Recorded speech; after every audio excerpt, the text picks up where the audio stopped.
Hello everyone, आप सभी का चीज़ी कोड में स्वागत है। तो आज के इस वीडियो में हम लोग कॉटलिन फ्लो के कुछ ऑपरेटर्स के बारे में बात करेंगे, कुछ इवेंट्स के बारे में बात करेंगे। तो शुरू करते हैं हमारा लेक्चर। तो लास्ट वीडियो में हमने इस तरीके से एक फ्लो का ऑब्जेक्ट क्रिएट किया था। तो ये हमारा एक प्रोड्यूसर है जो हमारे लिए वैल्यूज़ प्रोड्यूस करेगा। तो आफ्टर एवरी 1 सेकेंड ये हमारे को एक नंबर एमिट करेगा इस लिस्ट के अंदर से, और इस तरीके से हमने उसको कंज्यूम किया था। तो यहाँ पर हमने ये कलेक्ट फंक्शन कॉल किया। तो जैसे जैसे यहाँ से नंबर्स एमिट होते रहेंगे उसको हम लोग यहाँ पे कंज्यूम कर रहे हैं। तो आई होप आपको ये क्लियर होगा। अब कॉटलिन फ्लोज के अंदर कुछ इवेंट्स भी होते हैं कि जैसे ही हमारा फ्लो स्टार्ट हो तो हमारे को एक इवेंट चाहिए, मतलब वहाँ पे हम लोग कुछ कोड एग्जीक्यूट कराना चाहते हैं, तो उसके लिए हमारे पास एक इवेंट है। सिमिलरली जैसे ही हमारा फ्लो जो है वो कंप्लीट हो जाएगा तो हमारी जितनी भी आइटम्स है वो एमिट हो चुकी होंगी। तो उसके बाद अगर हमें कुछ कोड एग्जीक्यूट करना है तो वो भी हम लोग कर सकते हैं। तो इन इवेंट्स को यहाँ पे लगा के देखते हैं। तो यहाँ पे आप देख सकते हैं हमारे पास एक मेथड है ऑन स्टार्ट के नाम से। तो यहाँ पे हमें एक लैम्डा पास करना है, जो भी हम लोग कोड एग्जीक्यूट कराना चाहते हैं उसके ऑन स्टार्ट पे एग्जीक्यूट हो जाएगा। मतलब जैसे ही हमारा फ्लो जो है वो वैल्यूज़ एमिट करना स्टार्ट करेगा तो हमारा ये फंक्शन कॉल हो जाएगा। तो इस पर हम लोग अभी के लिए एक लॉग स्टेटमेंट ऐड कर देते हैं। तो इस तरीके से हम लोग इस ऑन स्टार्ट मेथड का यूज़ कर सकते हैं। सिमिलरली हमारे पास एक और मेथड होता है इसके अंदर ऑन कंप्लीशन के नाम से। तो जैसे ही हमारा ये फ्लो जो है वो कंप्लीट हो जाएगा, मतलब जितनी भी आइटम्स हैं वो एमिट हो चुकी होंगी, तो हमारा ये वाला फंक्शन कॉल होगा। तो इसके अंदर भी एक लॉग स्टेटमेंट लगा देते हैं और यहाँ पे लिख देते हैं कंप्लीटेड। सिमिलरली हमारे पास एक और मेथड है जो कि कॉमनली यूज़ होता है ऑन ईच के नाम से। तो हर आइटम के पहले, मतलब जैसे हमारी आइटम एमिट होने वाली होगी तो उस आइटम के लिए हमारा ये फंक्शन कॉल होगा ऑन ईच वाला। तो अभी के लिए यहाँ पे भी एक लॉग स्टेटमेंट ऐड कर देते हैं। तो जो भी वैल्यू हमारी एमिट होने वाली होगी वो हमारे को इस लैम्डा के अंदर मिलेगी। तो यहाँ पे आप देख सकते हैं हमारे पास इट आ रहा है जो कि हमारा इंटीजर टाइप का है, क्योंकि ये जो हमारा फ्लो था वो इंटीजर टाइप का है, इसलिए जो इट है हमारा वो इंटीजर टाइप का है। तो ये हमारी वही वाली आइटम है जो हम लोग एमिट करने वाले हैं। तो यहाँ पे मैंने लिखा है अबाउट टू एमिट और अपनी आइटम प्रिंट कराई है यहाँ पे। तो इसको रन करके देखते हैं क्या बिहेवियर होता है। तो यहाँ पे आप आउटपुट देख सकते हैं, सबसे पहले स्टार्टिंग आउट लिखा है। जैसे ही हमारा फ्लो स्टार्ट हुआ तो हमारा ये ऑन स्टार्ट वाला फंक्शन कॉल हुआ। तो यहाँ पे हमने लॉग कराया था स्टार्टिंग आउट, तो वो हमारा आउटपुट हो चुका है। सिमिलरली हमारा ऑन ईच मेथड कॉल हो रहा है जैसे हम लोग आइटम्स एमिट कर रहे हैं। तो हमारा अबाउट टू एमिट कॉल हुआ। उसके बाद ये जो कलेक्ट फंक्शन है उसके अंदर ये जो लॉग डी था हमारा वो यहाँ पे लॉग हो चुका है। तो जितनी भी आइटम्स होंगी हमारी उसके साथ यही बिहेवियर रहेगा। और जैसे हमारा ये फ्लो कंप्लीट हो जाएगा तो हमारे पास ये आउटपुट में आएगा कंप्लीटेड। तो इस तरीके से हमारे ये मेथड्स काम कर रहे हैं। तो आई होप आपको ये क्लियर होंगे, ईजी मेथड्स हैं। ऑन स्टार्ट है मतलब स्टार्ट पे कॉल होगा, ऑन कंप्लीशन मतलब जैसे ही फ्लो कंप्लीट हो जाएगा तब कॉल होगा, ऑन ईच मतलब जैसे हम लोग एमिट करने वाले होंगे तो हमारा ये वाला फंक्शन कॉल होगा, और कलेक्ट पे तो हम लोग आइटम्स को कंज्यूम कर ही रहे हैं। तो इस तरीके से हमारा ये कोड चल रहा है। बट इन मेथड्स के अंदर एक इंपॉर्टेंट नोट ये है कि ये जो हमारा ऑन स्टार्ट वाला मेथड है और ये जो ऑन कंप्लीशन वाला मेथड है, यहाँ से हम लोग मैनुअली भी एमिट कर सकते हैं वैल्यू। मतलब बिल्कुल स्टार्टिंग पे मैं कुछ खुद से एमिट कराना चाहता हूँ वैल्यू, तो मैं इस ऑन स्टार्ट मेथड के अंदर एमिट करा सकता हूँ। सिमिलरली कंप्लीट होने के बाद मैं कुछ और आइटम्स एमिट कराना चाहता हूँ तो मैं इस फंक्शन के अंदर लिख सकता हूँ। तो यहाँ पे मैं एक एमिट करके दिखाता हूँ वैल्यू। तो यहाँ पे सिंपली हम लोग कॉल करेंगे एमिट और अपनी यहाँ पे वैल्यू पास कर देंगे। तो जैसे ही हमारा फ्लो स्टार्ट होगा, ऑल्दो फ्लो के अंदर ये वाली वैल्यू हमारी एग्जिस्ट नहीं करती है, बट स्टार्ट होने पे मैं खुद से कुछ वैल्यूज़ एमिट कराना चाहता हूँ, तो यहाँ से मैं उसको एमिट करा पाऊँगा। सिमिलरली कंप्लीशन के टाइम पे भी हम लोग कुछ एमिट कराना चाहते हैं तो यहाँ से हम लोग मैनुअली एमिट करा सकते हैं। तो यहाँ पे मैं 6 एमिट करा देता हूँ। तो सबसे पहले हमारे पास -1 आएगा, क्योंकि हमारा जैसे ही स्टार्ट होगा तो हमने यहाँ पे एमिट किया -1, और जैसे ही हमारा कंप्लीट हो जाएगा तो हम लोग यहाँ से एमिट कर रहे हैं 6। तो इसको रन करके देखते हैं। तो यहाँ पे आप आउटपुट देख सकते हैं, सबसे पहले हमारे पास आ रहा है अबाउट टू एमिट -1, क्योंकि यहाँ पे हमने मैनुअली एमिट किया -1। तो हमारा ऑन स्टार्ट मेथड कॉल हुआ, उसने एमिट कर दिया -1। उसके बाद हमारा ये ऑन ईच मेथड कॉल हुआ, जिसकी वजह से हमारे पास ये आउटपुट में आ रहा है अबाउट टू एमिट -1, और ये हमारा कलेक्ट हो गया यहाँ पे, तो उसने यहाँ पे -1 प्रिंट कर दिया। उसके बाद यहाँ पे मैंने लॉग स्टेटमेंट ऐड करी थी, तो यहाँ पे हमारे पास लिखा है स्टार्टिंग आउट। तो हमारी ऑन स्टार्ट कंप्लीट हो चुका है, बाकी हमारी जितनी आइटम्स थी वो उसी तरीके से काम करेंगी। उसके बाद हमारा ऑन कंप्लीशन कॉल हुआ, तो ऑन कंप्लीशन पे हमने एमिट करी वैल्यू 6। तो जैसे हमने 6 एमिट करी तो हमारा ये ऑन ईच मेथड कॉल हुआ, उसने यहाँ पे प्रिंट कराया अबाउट टू एमिट -6। उसके बाद हमारा ये कलेक्ट हो गया 6। उसके बाद हमारे पास आउटपुट में यहाँ पे लिखा गया कंप्लीटेड। तो इस तरीके से हम लोग इसके ऑन स्टार्ट पे और ऑन कंप्लीशन पे खुद से भी वैल्यूज़ को एमिट करा सकते हैं। तो ये कहाँ पे यूज़फुल हो सकता है, तो अगर इसका एक यूज़ केस बताऊँ कि कहाँ पे हम लोग इसका यूज़ कर सकते हैं, तो सपोज़ हमारी एक एंड्रॉयड एप्लीकेशन है, उसमें हम लोग UI स्टेट मेंटेन कर रहे हैं। तो जैसे हम लोग नेटवर्क कॉल मारेंगे तो हमारे को एक फ्लो रिटर्न करेगा वो। तो वहाँ पे हम लोग कोड लिखेंगे कि जैसे ही हमारा फ्लो स्टार्ट हो रहा है तो हमारी लोडिंग स्टेट एमिट हो जाए, जिससे हम लोग अपनी UI पे एक लोडर दिखा सकें। तो जैसे ही हमारा फ्लो स्टार्ट होगा तो हमारा लोडर डिस्प्ले हो रहा होगा। अब जैसे ही हमारे पास API से डेटा आ जाएगा तो हम लोग उस डेटा को दिखाने लग जाएंगे। और जैसे हमारा ये फ्लो कंप्लीट हो जाएगा और मुझे कुछ रिसोर्सेज फ्री करने होंगे तो उसका कोड मैं ऑन कंप्लीशन पे लिखूंगा।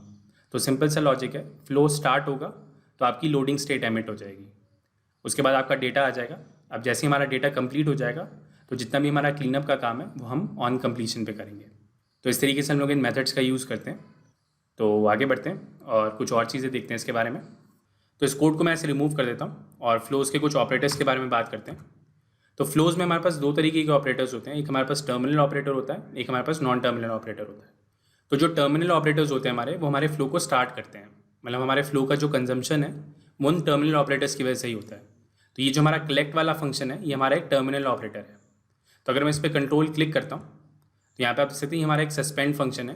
तो जितने भी हमारे टर्मिनल ऑपरेटर्स होते हैं उनके आगे ये सस्पेंड लगा होगा। तो इस कलेक्ट वाले ऑपरेटर को यहाँ से रिमूव कर देते हैं और यहाँ पे दूसरा ऑपरेटर लगा के देखते हैं। तो हमारे पास एक ऑपरेटर होता है फर्स्ट के नाम से। तो ये जो फर्स्ट वाला ऑपरेटर है ये क्या करता है, हमारे फ्लो का जो पहला एलिमेंट है उसको लेगा और उसको रिटर्न कर देगा। तो यहाँ पे मैं उसको स्टोर करा लेता हूँ एक वेरिएबल के अंदर और इसको यहाँ पे लॉक करा लेते हैं। तो यहाँ पे आप आउटपुट देख सकते हैं 1 लिखा आ रहा है। तो हमारे फ्लो का जो पहला एलिमेंट था उसको उसने पिक किया और हमारे को रिटर्न कर दिया। सिमिलरली हमारे पास एक और ऑपरेटर है टू लिस्ट के नाम से। तो जो भी हमारा फ्लो होगा उसको ये कन्वर्ट करेगा लिस्ट की फॉर्म में और उसको यहाँ पे प्रिंट करा देगा। तो यहाँ पे आप देख सकते हैं ये भी हमारा एक सस्पेंड फंक्शन है। तो जितने भी हमारे टर्मिनल ऑपरेटर्स होते हैं उनके आगे सस्पेंड कीवर्ड लगा होता है, मतलब वो हमारे सस्पेंड फंक्शंस होते हैं।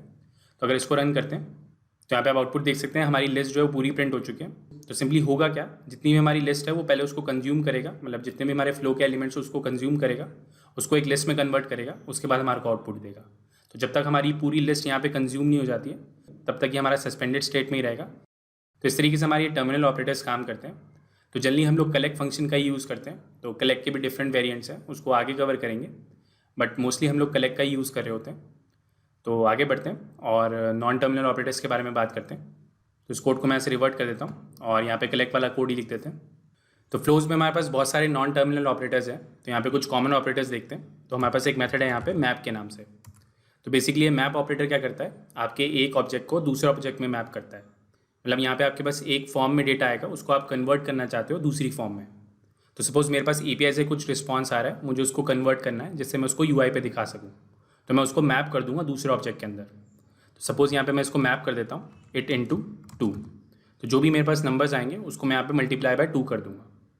सिमिलरली हमारे पास एक और मेथड है यहाँ पे फिल्टर के नाम से। तो इस तरीके से हम लोग यहाँ पे ऑपरेटर्स की चेनिंग भी कर सकते हैं। तो सबसे पहले हमारा ये वाला ऑपरेटर चलेगा, उसके बाद हमारे पास ये वाला ऑपरेटर चलेगा। तो आप नाम से ही समझ सकते हैं कि फ़िल्टर क्या करेगा, ये आपकी आइटम्स को फ़िल्टर करेगा। तो हमारे पास फ्लो में जो आइटम्स आ रही होंगी, अगर मुझे उन पर कोई फ़िल्टरिंग क्राइटेरिया लगाना है तो यहाँ पे मैं उसको पास कर सकता हूँ। तो यहाँ पे मुझे एक कंडीशन पास करनी होगी जो मुझे बूलियन रिटर्न करेगी, उसी के बेसिस पे उसको इंक्लूड करेगा या उनको डिस्कार्ड करेगा। तो यहाँ पे अभी के लिए कंडीशन ऐड करते हैं कि अगर इट जो है वो लेस देन 8 है तभी हमारी आइटम से इंक्लूड होंगी, अदरवाइज़ वो कंज्यूम नहीं होंगी। तो एक बार दोबारा से रिपीट करता हूँ कि यहाँ पे क्या हुआ है। तो ये जो हमारा प्रोड्यूसर है, मतलब ये जो हमारा फ्लो है, ये आइटम प्रोड्यूस करेगा 1 बाय 1। उसको वो पहले मैप करेगा। मैप क्या कर रहे हैं हम लोग, उसको 2 से मल्टीप्लाई कर रहे हैं। तो हमारे पास 1 आएगा तो उसका 2 हो जाएगा, 2 आएगा तो उसका 4 हो जाएगा, 3 आएगा तो उसका 6 हो जाएगा। तो इस तरीके से हमारा ये मैप फंक्शन काम करेगा। उसके बाद हमारा ये फ़िल्टर ऑपरेटर काम करेगा। जितनी भी हमारी आइटम्स हैं वो लेस देन 8 होंगी तभी वो आगे जाएंगी, वरना नहीं जाएंगी। मतलब ये जो हमारा कलेक्ट फंक्शन है उसके पास वही वाली आइटम्स जाएंगी जो लेस देन 8 होंगी। तो इसको रन करके टेस्ट करते हैं। तो यहाँ पे आप आउटपुट देख सकते हैं, सबसे पहले 2 आया है, 4 आया है, 6 आया है। अब क्योंकि हमारा 8 जो था वो इंक्लूडेड नहीं है तो वो हमारा कलेक्ट भी नहीं हुआ है। तो इस तरीके से हम लोग इन मैप और फिल्टर ऑपरेटर का यूज़ करते हैं। तो अगर मैं इस पर कंट्रोल क्लिक करता हूँ तो यहाँ पे आप देख सकते हैं हमारे पास कोई सस्पेंड कीवर्ड नहीं है यहाँ पे, और ये हमारे को रिटर्न जो करता है वो फ्लो ही रिटर्न करता है। तो ये जो हमारे को रिटर्न कर रहा है, बेसिकली ये जो हमारी स्टेटमेंट है ये हमारे को एक नया फ्लो रिटर्न करती है जिसमें जो हमारी आइटम्स हैं वो मैप हो चुकी होंगी। सिमिलरली अगर मैं इसकी बात करूँ तो ये हमारे को एक नया फ्लो रिटर्न करेगा जिसमें हमारी आइटम्स जो हैं वो पहले मैप होंगी, उसके बाद हमारी वो फिल्टर हो जाएंगी, उसके बाद हम लोग कलेक्ट करेंगे। तो ये जो हमारा कलेक्ट है जो कि एक टर्मिनल ऑपरेटर है वो हमारे इस फ्लो को स्टार्ट करेगा। तो अगर मैं इस वाले पोर्शन को कमेंट कर देता हूँ तो हमारा फ्लो स्टार्ट नहीं होगा क्योंकि यहाँ पे कोई टर्मिनल ऑपरेटर नहीं है। फ्लो को स्टार्ट करने के लिए हमें कोई टर्मिनल ऑपरेटर चाहिए। तो आई होप आपको ये सेंस बना रहा होगा। तो इसका एक रियल एग्जांपल देखते हैं कि किस तरीके से हम लोग यूज़ कर पाएंगे। तो ये मेरा एक सिंपल डमी कोड है। तो यहाँ पे मैंने क्या किया, एक क्लास क्रिएट करी है नोड के नाम से।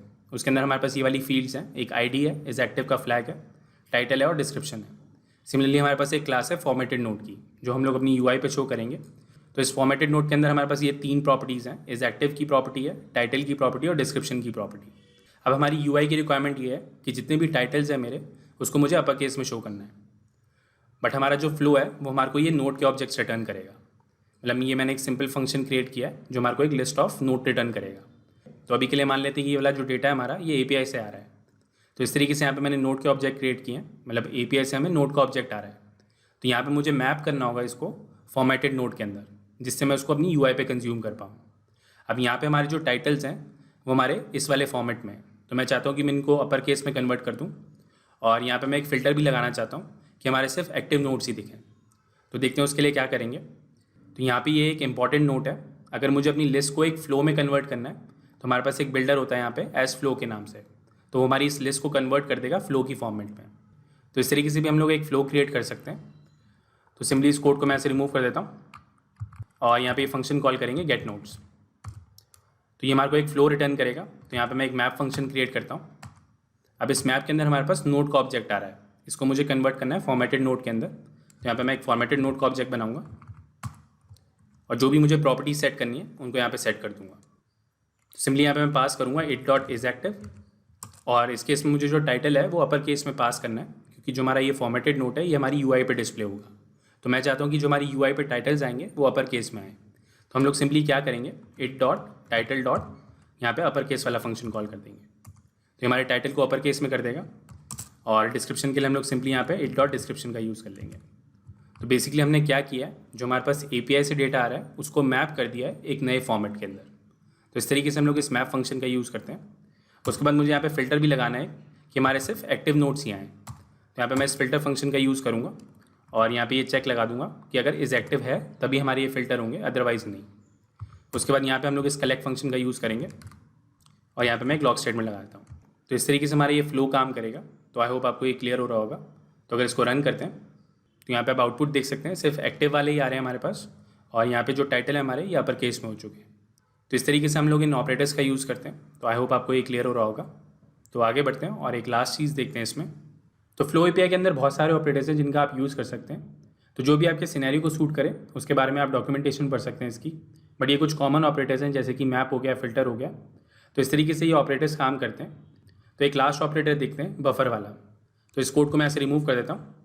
तो यहाँ पे ये नंबर वाला ही फ्लो यूज़ कर लेते हैं। तो ये वही कोड है जो हमने थोड़ी देर पहले देखा था, बट यहाँ पे कुछ चेंजेस करते हैं। सपोज़ ये वाला जो हमारा कलेक्ट फंक्शन है उसको आइटम प्रोसेस करने में थोड़ा सा टाइम लग रहा है। मतलब ये जो हमारा टाइम है यहाँ पे 1000 मिलीसेकेंड्स, ये प्रोड्यूस करने का टाइम है। बट ऐसा हो सकता है कि कंज्यूम करने में भी टाइम लग रहा हो। मतलब यहाँ से हमारे पास कोई आइटम आया, उसको हम लोग प्रोसेस कर रहे हैं, उसको किसी फंक्शन में भेजा है, वो फंक्शन थोड़ा सा टाइम ले रहा है। तो यहाँ पे ये जो हमारे पास आइटम्स आ रही हैं, जब हम लोग उनको कलेक्ट कर रहे हैं तो यहाँ पे हम लोग एक डिले ऐड कर देते हैं, जिससे हम लोग मिमिक कर पाएँ कि थोड़ा सा टाइम लग रहा है इनको प्रोसेस करने के लिए। तो यहाँ पे ऐड कर देते हैं 1500 मिलीसेकेंड का। तो सिंपली हो क्या रहा है, हमारी आइटम को प्रोड्यूस होने में 1 सेकेंड लग रहा है, बट हमारी आइटम को कंज्यूम करने में हमें 1.5 सेकेंड लग रहा है। मतलब यहाँ से एक आइटम जाएगी तो यहाँ पे हमारे को 1500 मिलीसेकेंड लगेंगे उसको प्रोसेस करने के लिए। तो इस तरीके से हमारा ये फ्लो चलेगा। तो यहाँ पे मैं एक बार इसका टाइम मेजर करता हूँ कि कितना टाइम लगेगा इस पूरे प्रोसेस को होने में। तो यहाँ पे मैं एक वेरिएबल क्रिएट करता हूँ टाइम के नाम से, और हमारे पास एक मेथड है मेजर टाइम मिलेज, तो इसका हम लोग यूज़ करेंगे। तो बेसिकली हमने क्या किया, यहाँ पे इस फंक्शन को कॉल किया मेजर टाइम मिलेज को, और इसको ये लैम्डा पास कर दिया है। इस लैम्डा के अंदर हमारा ये फ्लो जो है कंज्यूम कर रहे हैं उसको हम लोग। तो जितना भी टाइम लगेगा इसको एग्जीक्यूट होने में, उसका जो टाइम है वो हमारे इस वेरिएबल के अंदर आ जाएगा। तो यहाँ पे इसको लॉक करा लेते हैं और इसको रन करके देखते हैं। तो यहाँ पे आप आउटपुट देख सकते हैं, इस तरीके से हमारे पास ये आउटपुट आ रहा है। तो यहाँ पे आप टाइम देख सकते हैं, अराउंड 13 सेकंड्स लग रहे हैं हमें इस पूरे कोड को प्रोसेस होने में, क्योंकि एक आइटम को प्रोड्यूस होने में अराउंड 2.5 सेकंड्स लग रहे हैं, और हमारे पास टोटल 5 आइटम्स हैं। तो 12.5 हो गया, और उसके अकॉर्डिंग हमारे पास यहाँ पे 12.6 आ रहा है। तो इस तरीके से हमारा एक कोड काम कर रहा है। तो यहाँ पे केस क्या बन रहा है हमारा, कि जो हमारा प्रोड्यूसर है वो तो फास्ट है, मतलब वो 1 सेकंड के अंदर ही हमारे को डेटा दे रहा है, बट हमारा कंज्यूमर जो है वो थोड़ा सा टाइम ले रहा है उसको प्रोसेस करने के लिए। तो यहाँ पे हमारा प्रोड्यूसर फास्ट है बट कंज्यूमर स्लो है। तो उसके लिए हम लोग यहाँ पे बफरिंग ऐड कर सकते हैं। तो जैसे जैसे वो प्रोड्यूस करता रहेगा तो उसको वो बफर करता रहेगा। तो इस फ्लो के अंदर हमारे पास एक मेथड होता है जिसके थ्रू हम लोग इन आइटम्स को बफर कर सकते हैं। अगर वो फास्ट प्रोड्यूस हो रही होंगी तो उनको हम लोग बफर करके रख लेंगे, जिससे हमारा कंज्यूमर जो उनको ईजिली कंज्यूम कर पाए। तो यहाँ पे हम बफर के अंदर हमारे को एक कैपेसिटी पास करनी होती है कि कितनी कैपेसिटी आप रखना चाहते हो। यहाँ पे हम लोग कैपेसिटी में 3 पास कर देते हैं कि भैया आप 3 आइटम्स को बफर करके रख लेना। तो यहाँ से आइटम्स प्रोड्यूस होती रहेंगी, वो उनको बफर करता रहेगा। अब जैसी कंज्यूमर जो है हमारा अवेलेबल होगा तो वो उन आइटम्स को कंज्यूम कर पाएगा। तो इसको रन करके देखते हैं क्या डिफरेंस आया टाइम के अंदर। तो यहाँ पे आप आउटपुट में देख सकते हैं थोड़ी सी तेज़ी आ गई है, और जो हमारा टाइम है वो लगभग हमारे को 9 सेकंड के अराउंड लग रहा है।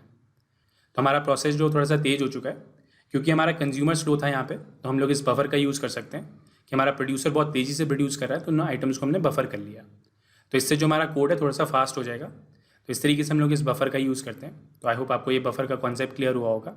बफरिंग का जो मेन कॉन्सेप्ट होता है वो ये होता है कि आपको कैपेसिटी कितनी डिफाइन करनी है। तो इसका कोई रूल नहीं है कि आप कितनी कैपेसिटी डिफाइन करो, ये आपके आइटम्स के बेसिस पे डिसाइड होगा कि कितनी होनी चाहिए। तो अभी के लिए यहाँ पे मैंने 3 डिफाइन करी है। बेस्ड ऑन योर सिनेरियो आप डिसाइड कर सकते हैं कि कितनी कैपेसिटी होनी चाहिए। तो आज की वीडियो को यहीं पे रोकते हैं। नेक्स्ट वीडियो में हम लोग फ्लो ऑन के बारे में बात करेंगे, कॉन्टेक्स्ट स्विचिंग के बारे में बात करेंगे और एक्सेप्शंस के बारे में बात करेंगे कि फ्लो में एक्सेप्शन हैंडलिंग कैसे करते हैं। तो आज के लिए इतना ही। वीडियो अच्छा लगा तो प्लीज़ लाइक करें। अगर अभी तक आपने हमें सब्सक्राइब नहीं किया तो प्लीज़ सब्सक्राइब करें। Thank you for watching. आपका दिन शुभ हो। धन्यवाद।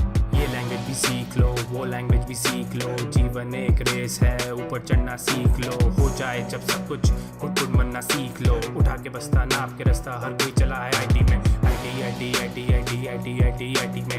आईटी